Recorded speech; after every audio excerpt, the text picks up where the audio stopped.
दरबार साहब में मत्था टेक कर पंजाब की खुशहाली की,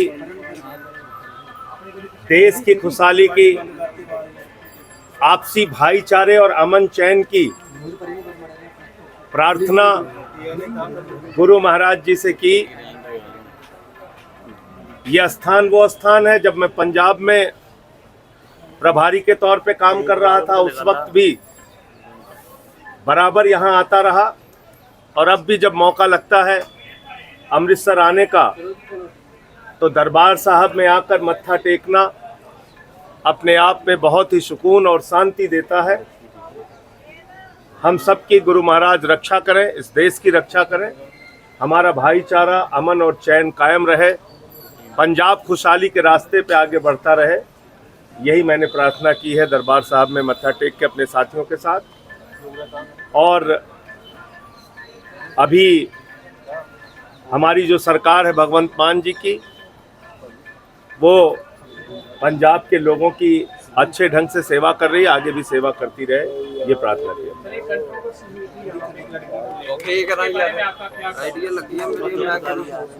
देखिए, मैं समझता हूँ कि हर स्थान की अपनी एक गरिमा होती है, और वहाँ जो व्यवस्था को संचालित करने वाले लोग होते हैं, प्रबंध कमेटी होती है, उसके हिसाब से ही हम लोगों को चलना चाहिए। जो यहाँ के नियम कायदे कानून हैं उसको हम सबको फॉलो करना चाहिए, अपने आप से फॉलो करना चाहिए, और नहीं तो यहाँ की प्रबंध कमेटी है वो हम लोगों को बताती है भाई ऐसे चलना है, ऐसे रहना है, ये दरबार का नियम है, उसको फॉलो करना है, तो उसको फॉलो करना चाहिए। उसको लड़ाई जैसे वो कह रहे कि आपको जो है लीगल एक्शन में आपको झेलना पड़ेगा, नहीं तो आप एफआईआर वापस ले लो, तो उसको कैसे देखते हैं आप इस चीज़ को? अब मुझे लगता है इन विवादों पे मैं कुछ नहीं बोलना चाहूँगा। मैं तो सिर्फ ये कह रहा हूँ कि एक दरबार साहब का बहुत बड़ा अपना स्थान है, यहाँ सभी धर्मों के लोग आते हैं, प्रार्थना करते हैं, आशीर्वाद लेते हैं, तो यहाँ अपनी एक मर्यादा है, एक नियम है जिसको सबको फॉलो करना चाहिए। बाई इलेक्शन का क्या असर कहना? बाई इलेक्शन हम लोग जबरदस्त तरीके से जीतेंगे। पंजाब के मुख्यमंत्री और हम सारे लोग, यहाँ के मंत्री विधायक प्रचार में लगे हुए हैं। जालंधर वेस्ट के निरंतर वहाँ प्रचार चल रहा है। हमारी सरकार के काम भी हम लोग घर घर पहुँचाने का काम कर रहे हैं। भगवंत मान जी की सरकार ने पिछले 2 साल के अंदर जिस तरह से बिजली फ्री देने का काम किया, शिक्षा के क्षेत्र में काम किया, अच्छे स्कूल बनाने का काम किया, 800 से ज़्यादा मोहल्ला क्लिनिक बनाने का काम किया, माताओं बहनों के लिए बस की फ्री यात्रा, बुजुर्गों की तीर्थ यात्रा, फरिश्ते स्कीम, 30 साल बाद नहरों में पानी पहुंचा, 43,000 नौकरियां दी, रजिस्ट्री के लिए ग्रीन रजिस्ट्री का पेपर लेके आए।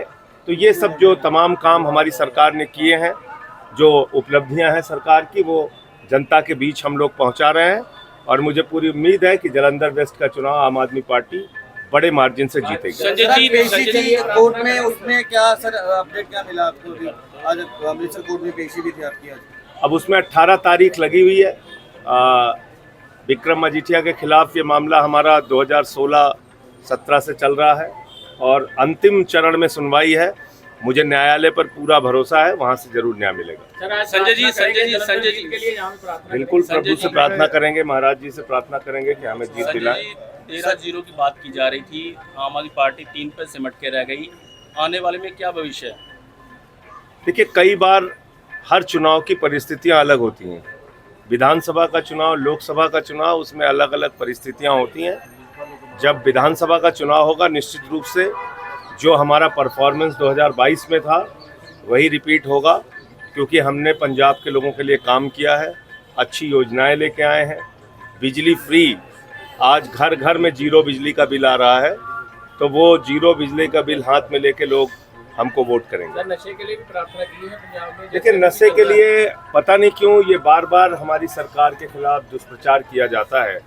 अगर आप आंकड़े उठा के देखेंगे, जितना हीरोइन जब्त करने का काम, ड्रग्स जब्त करने का काम, नशा खोरी करने वाले लोगों पे एफआईआर करने का काम, मैं तो खुलेआम कह रहा हूँ, 2022 के पहले और अब की हमारी सरकार के 2 साल के आंकड़ों की तुलना कर लीजिए, फिर जितनी निंदा बनती है हमारी कीजिए, हम सुनने को तैयार हैं। लेकिन जो आंकड़े मौजूद हैं, हमारी सरकार ने ड्रग्स का धंधा रोकने के लिए बहुत सारी कार्रवाइयाँ की हैं, वो तो खुली किताब की तरह है। जो बाकी रह गया है, जो और कदम उठाने की जरूरत है, मैं नहीं कह रहा हूँ कि एकदम से खत्म हो गया नशा, लेकिन जहाँ जहाँ जैसे सख्ती से कदम उठाने की जरूरत है वो पंजाब की भगवंत मान जी की सरकार उठाए। हर बार उठती है और लॉ एंड ऑर्डर बहुत ज्यादा पंजाब का खराब नजर आ रहा है। लॉ एंड ऑर्डर हमने अकाली दल के समय में भी देखा है, लॉ एंड ऑर्डर हमने कांग्रेस के समय में भी देखा है। बताऊंगा तो कांग्रेस और अकाली दल और बीजेपी के लोग शर्मिंदा हो जाएंगे। इसलिए मैं कह रहा हूं कि लॉ एंड ऑर्डर पहले की तुलना आज कीजिए तो जमीन आसमान का अंतर आपको मिलेगा।